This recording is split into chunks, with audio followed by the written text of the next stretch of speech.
வணக்கம். Hi friends, இன்றைக்கி நம்ம சேனலில் ஒரு ஸ்பைசியான பீஃப் கறி எப்படி செய்யலான்னு பார்க்கலாம். அதுக்கு ஃபஸ்ட்டு மசாலா ரெடி பண்ணிக்கணும்.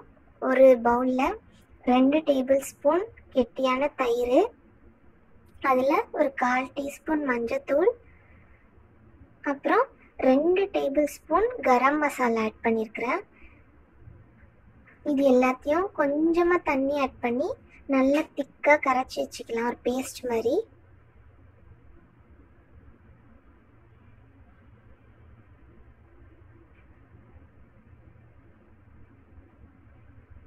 இப்போது தாளிக்கிறதுக்கு தேவை ஒரு மீடியம் சைஸ் வெங்காயம், ஒரு தக்காளி, அப்புறம் 2 பச்சை மிளகாய், கொஞ்சம் மல்லிக்கீரை, 2 டேபிள் ஸ்பூன் இஞ்சி பூண்டு பேஸ்ட் எடுத்துருக்கிறேன். குக்கரில் தேவையான அளவு எண்ணெய் ஊற்றி, இதுக்கு நம்ம பட்டை கிராம்பு எதுவும் போட போகிறது இல்லை, ஏன்னா ஆல்ரெடி அந்த கரம் மசாலாலே இருக்கும் ஸ்பைஸ்லாம். அதனால் டைரெக்டாக வெங்காயம் மட்டும் ஆட் பண்ணிக்கலாம். வெங்காயம் நல்லா இந்த அளவு வதங்கணும். வதங்கினதுக்கப்புறம் 2 பச்சை மிளகாய் ஆட் பண்ணியிருக்கிறேன். இதுவும் வதங்கினதுக்கப்புறம் இஞ்சி பூண்டு பேஸ்ட் ஆட் பண்ணிக்கலாம். இஞ்சி பூண்டு பேஸ்ட்டோட பச்சை வாசம் போனதுக்கப்புறம் மற்ற பொருள்லாம் ஆட் பண்ணிக்கலாம். இப்போ இதில் தக்காளி சின்ன சின்னதாக நான் கட் பண்ணி வச்சுருக்கிறேன். அந்த தக்காளி ஆட் பண்ணிவிட்டு நல்லா வதக்கிக்கலாம்.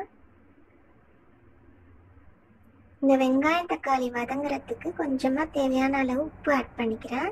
இப்போது இதுக்கு மட்டும் கொஞ்சமாக உப்பு ஆட் பண்ணிக்கிறேன்.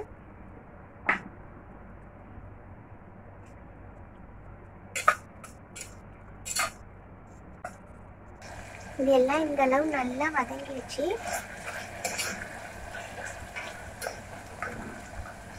பாருங்க, நல்லா வதங்கிடுச்சு. இதுக்கு இப்போ கொஞ்சமாக காரத்துக்கு ஒரு ஸ்பூன் போல் மிளகாத்தூள் ஆட் பண்ணியிருக்கிறேன்.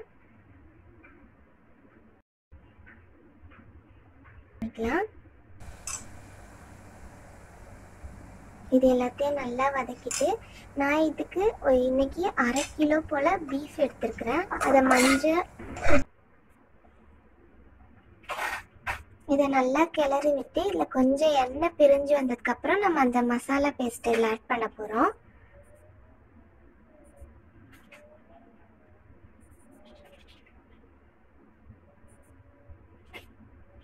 நல்லா எண்ணெய் பிரிஞ்சு வந்துருச்சு.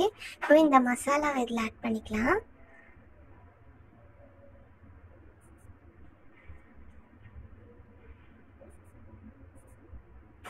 இதுக்கு நான் கொஞ்சமாக தான் தண்ணி ஆட் பண்ணியிருக்கிறேன், ஏன்னா பீஃபில் ஆல்ரெடி தண்ணி விட்டு வரோம். நம்ம அப்புறம் கிரேவி ரொம்ப தண்ணி ஆகிடும். அதனால நான் இவ்வளோ தான் தண்ணி ஆட் பண்ணியிருக்கிறேன். அந்த கப்பை மட்டும் கழுவி இதில் ஆட் பண்ணிக்கிட்டேன். இதுக்கு தேவையான அளவு உப்பு ஆட் பண்ணிக்கிட்டேன். எல்லாத்தையும் நல்லா கலந்து விட்டுட்டு குக்கரை மூடி விசில் போட்டுடலாம்.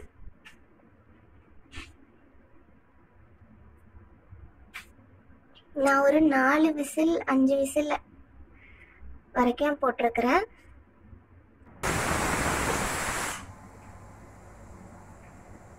விசில் முடிஞ்சு ப்ரெஷர்லாம் ரிலீஸ் ஆனதுக்கப்புறம் ஓப்பன் பண்ணி பார்க்கலாம்.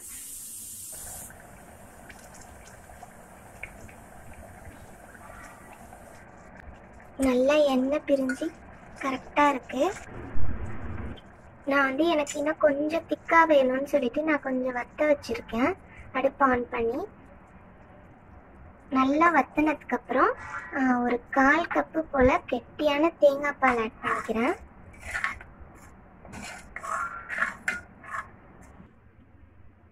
தேங்காய் பால் ஆட் பண்ணிட்டதுக்கப்புறம் ரொம்ப நேரம் கொதிக்க விட வேணாம். ஒரு 2 நிமிஷம் கொதிச்சதுக்கப்புறம் நம்ம இறக்கிடலாம்.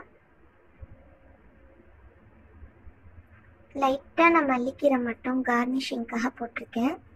அவ்வளோதான், நம்மளோட சூப்பரான ஸ்பைசி பீஃப் கறி ரெடி ஆயிடுச்சு. ஓகே, நெக்ஸ்ட் வீடியோவில் பார்க்கலாம். Thanks for watching. Please like, share and subscribe.